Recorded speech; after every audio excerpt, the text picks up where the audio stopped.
Cela va bientôt faire 30 ans que Jacques travaille aux côtés de Félix. Son trait de crayon vous a sûrement volé plus d'un sourire. Jacques Goldstein nous raconte quels sont les différents volets de sa participation au sein de l'équipe. Alors, ma participation à moi consiste à mettre des bépos dans les pages. Alors, on a ici la page une fois montée, et on voit ici notre petit batracien ici avec ses crèmes glacées. Donc, mon travail, c'est de persiller le magazine, parfois quand il y a des textes un peu sérieux, un peu plus scientifiques, et de mettre un petit peu d'humour. Bien sûr aussi, il y a des dessins, comme par exemple un peu plus techniques, comme ici, il y avait une éolienne. Alors, ça fait partie de mon boulot aussi au magazine.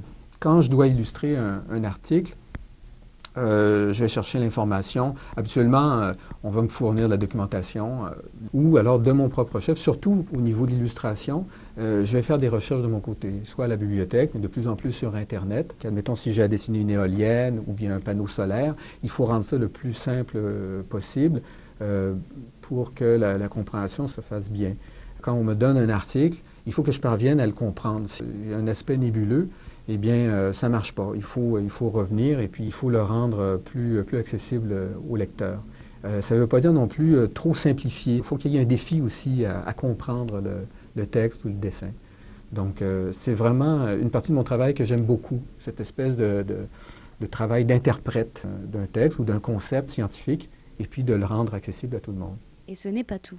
Jacques travaille aussi pour les explorateurs. La même chose, sauf que là, c'est pas Beppo, c'est pas une petite grenouille, c'est Boulot, qui est le petit castor, ici. Et contrairement à Beppo, Boulot est muet. Ça demande un petit peu plus de contorsion, d'arriver à le faire vivre. C'est un peu une espèce de petit pantomime. Bon, alors ça peut arriver que quelquefois, je fasse plusieurs petits dessins pour qu'on ait le choix, à savoir celui qu'on va retenir.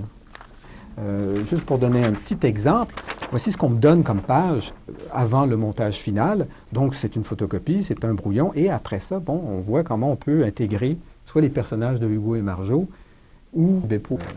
Voici ce que je fais comme dessin, tout simplement. Puis après, ces dessins-là sont scannés et sont intégrés après ça dans le magazine, soit par Nadine pour les explorateurs ou par Dominique pour les brouillards.